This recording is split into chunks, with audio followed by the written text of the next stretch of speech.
Good morning, everybody. I am sitting outside. Let's see what the name of this place is. The ETS Performance Place in Ankeny, where I wait for my granddaughter while she's working out. I've been bringing her up here 3 days a week most of the summer, except for a couple times when I was in Tennessee. So I just felt like coming on here and talking about the great division going on in our country. I mean, we all know what's going on, but it just makes me really sad because nobody can find middle ground. I mean, I've tried to, but it's like people have two different sets of values, and people definitely have different descriptions of Christianity. I know we are supposed to love everybody, and I say I do, and I do, but sometimes it's hard to love people that hate on you. And yesterday this happened to me again. I mean, it keeps coming up because people know I'm a Christian who is on the right, and y'all know I support Trump because I feel like our country has fallen into a deep pit of desperation, not being able to afford groceries, rent. I can't tell you how many people I know who've had to move out of their house or apartment, back in with family members, can't afford to feed the family, cut out all the extras.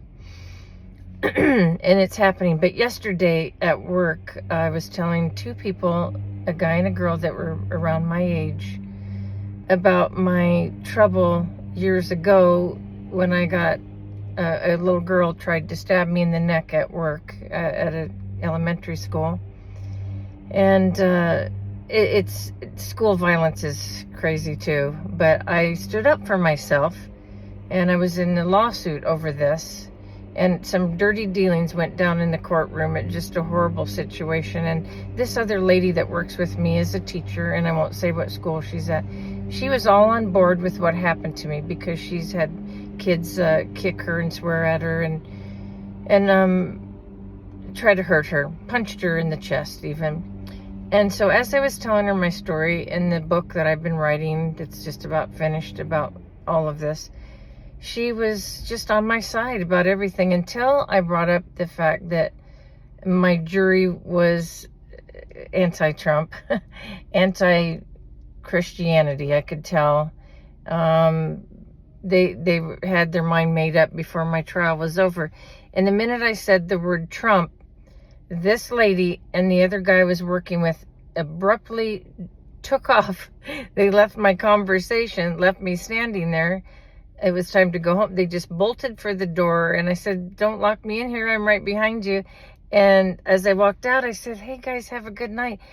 No one else was around, and they ignored me. They completely took off and just said nothing. And I thought, how? That is not tolerant. It's not tolerant of anybody different than you. And it's definitely not showing Christianity. And that's where we're at. I've been telling you guys, people are offended if you wear any symbol. I suppose if you have a Iowa Hawkeyes or Tennessee hat on, you're fairly safe. But if you have anything to do with your religion or politics, you're now becoming a target. So I can't even put anything on my car. Not that I care if anybody does my car in now, because it's pretty old, but they would probably key my car, and I could have physical violence against me. And this kind of stuff makes me sad, and we have got to find a way to find common ground. And I don't know how that's going to happen, because this day and age we are in, I believe, pre-tribulation, if not tribulation. And the Bible talks about that. People will be against each other in the end times, even family members. And we see that with politics and religion, family against family. And I am so grieved over this because it makes me walk around not knowing who I can trust. Who could I even share my heart with without them turning on me? Because just one mention of my beliefs, and suddenly someone who wanted to be my friend they're long gone.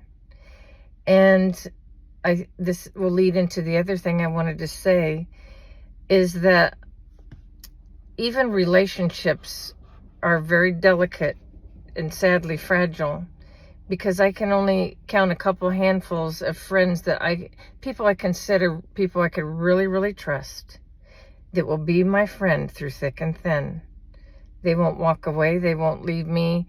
We may get upset with each other, but we always come back. We always find our way back to each other.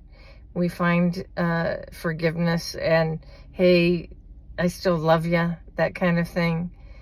But you do that with other certain people who you even thought were your friends, and they're done. They are done with you forever. And those are fair weather friends. They're people that aren't on the same page as you.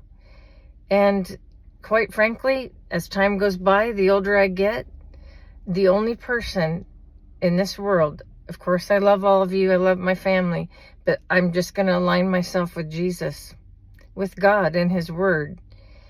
And I've been rejected by a lot of people, a lot of dates, a lot of relationships with guys, with friendships with girls. They're long gone.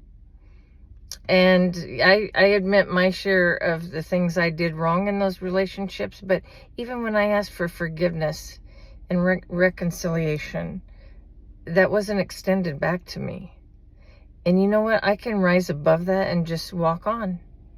Because the only one in the end that I answered to is God. And I came in here alone through my mom and dad. And I'm going to leave alone too. And that's okay, because I know where I'm going. I'm going to spend that time in heaven with God. And it's going to be a whole lot easier than it is here. But it gets so weary trying to get along with people. I mean, it's like a daily battle to get through your day. I don't care if it's at the store or at work or whatever. It's just like people have a vendetta. They're just like, I only like certain people, and you're not one of them. That's what causes a lot of people to be homebodies. You just want to go home and veg out in front of the TV and watch a movie, read or pray or just spend time with yourself, because the world is becoming more difficult to live in. And you just need to know it's no surprise. This has already been written in the Word of God. So, love you guys, and let's all get along and find common ground.